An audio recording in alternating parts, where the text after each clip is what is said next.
Attraction isn't logical. It's not something a woman chooses. It's something she feels. And the difference between the man she forgets and the man she fantasizes about, it's not just his looks, his money, or even his confidence. It's his words. The right words can slip in her mind, crawl under her skin, and stay there on repeat. Most men throw out generic compliments. You're beautiful. You have pretty eyes. Nice? Sure. Memorable? Not even close. But if you say the right thing in the right way, she won't just hear it, she'll feel it. And once a woman starts feeling something for you, that's when you become irresistible. In this video, I'll share 3 powerful compliments. Compliments so rare, so dangerous, that they'll make her think about you long after you're gone. Let's get started. I don't need you, but I want you. There's something about this phrase that hits differently. It's not just words. It's a declaration of power. Most men completely misunderstand attraction. They think winning a woman over requires showering her with attention, convincing her of their worth, and proving they'd do anything to have her. That's where they fail. Nothing turns a woman off faster than neediness. It reeks of desperation, telling her you see her as some magical prize, and yourself as a man who needs to win her approval to be worthy. Women don't want to feel like they're doing you a favor by being with you. They want to feel chosen by a man who already has options. That's why the phrase, "I don't need you, but I want you," is so powerful. It shifts the dynamic. It says, "You're not the center of my world. I can walk away at any time. I choose you because I see something special in you, not because I need to fill a void in my life." And that's the kind of energy that makes a woman obsessed. There's a deep psychological reason why women find attachment so attractive. It's called the law of scarcity. The idea that people value what is rare, uncertain, or difficult to attain. Think about it. If a man is always available, always texting first, always eager to please, what happens? He becomes predictable, expected, boring. But if a man is confident, focused on his own life, and not easily impressed, he becomes a challenge. And women are instinctively drawn to challenges. By saying, "I don't need you, but I want you," you're sending a subconscious message. I'm a man with standards. I'm not desperate for love. I don't chase, I attract. That energy, it's magnetic. Now, let's be clear.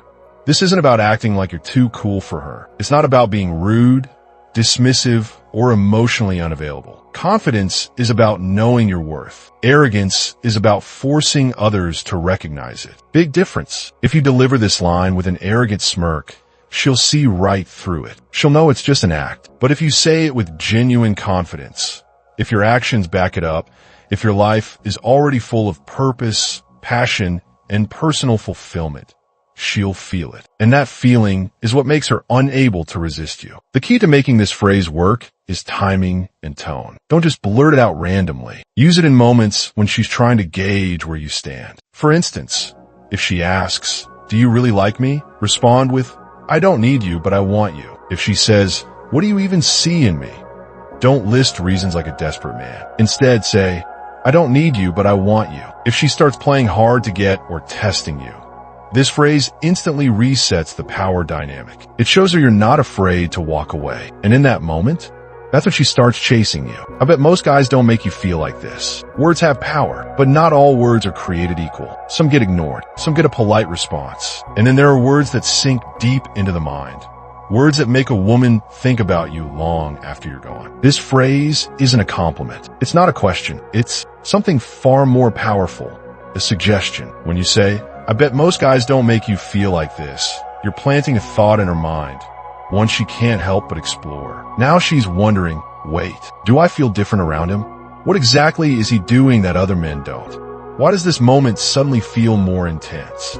And once she starts thinking about it, she starts feeling it even more. This is the power of suggestion. You're not telling her how to feel. You're making her realize, on her own, that she feels something unique with you. And that realization, it's irresistible. Women don't just fall for words. They fall for the way words make them feel. Most men tell a woman she's pretty, that she smells nice, or that she has beautiful eyes. And that's why this phrase is so different. It doesn't focus on her looks. It focuses on her experience with you. And that's what makes it hit hard. But here's the key.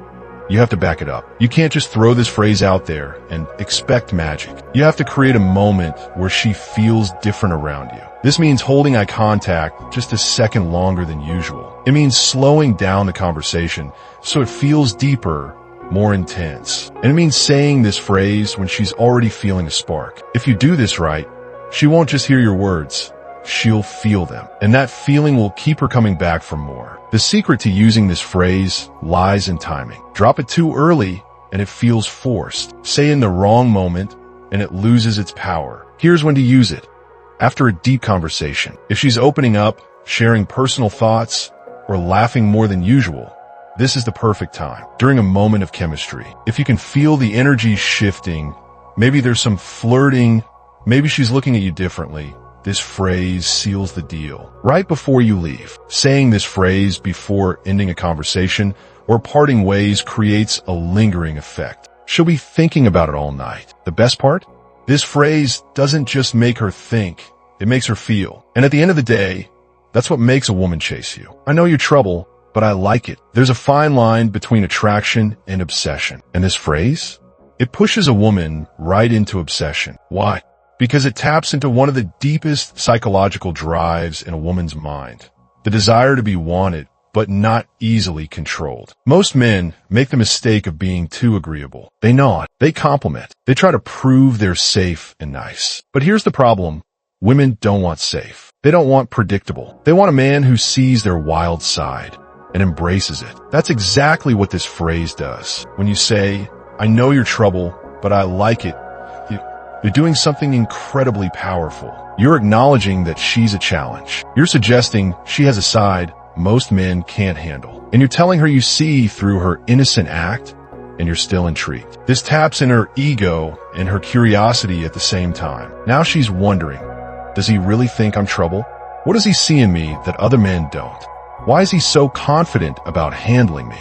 And once a woman starts asking these questions, she's already hooked. This phrase works because it flips the usual power dynamic. Most men try to convince a woman to like them, but this phrase subtly makes her the one proving herself to you. Instead of chasing her approval, you're making her wonder if she can handle you. Instead of playing it safe, you're creating a sense of danger and excitement. Instead of being just another guy, you're the man she wants to impress. It's flirtation, challenge, and intrigue, all in one sentence. There's even a psychological principle at play here called reactance theory. It states that when people feel categorized or limited, they instinctively push back. By calling her trouble, you're subtly challenging her identity. Now she has to prove herself to you. She'll tease you back. She'll start showing you different sides of her personality. She'll work for your attention instead of just receiving it. And that shift, that's what makes a woman obsess. The key to making this work is playfulness. You can't say it too seriously or it'll sound accusatory. You can't say it too casually or it'll lose its impact. You have to say it like you're in on a secret, like you know something about her that even she hasn't fully admitted. Here's how to deliver it with maximum effect. Lock eyes with her. Hold that tension for a second longer than normal. Say it with a slight smirk. Keep it subtle, as if you're letting her in on a mystery. Pause after, I know your trouble, letting her brain fill in the blanks before adding, but I like it. Done right, this phrase will send a spark down her spine. She'll laugh. She'll playfully deny it. She'll lean in closer without even realizing it. This isn't a phrase for dry, formal conversation. It's a heat generator. It's something you use when the energy is already rising. Here's when to use it. If she teases you, if she jokingly calls you cocky or challenges you, this phrase flips the script. If she's acting playful, if she's laughing, giving you those knowing looks, or testing you, this phrase raises the stakes. When the chemistry is building, if the conversation is getting flirty and fun, dropping this line cranks up the tension instantly. The moment you say it, she won't just see you as another guy. She'll see you as the one who can actually handle her. And that's a turn on she won't be able to resist. Use these phrases wisely. Deliver them with confidence. And watch as she starts chasing you. This is Neo Stoic Guide, helping you master the art of attraction with the power of psychology.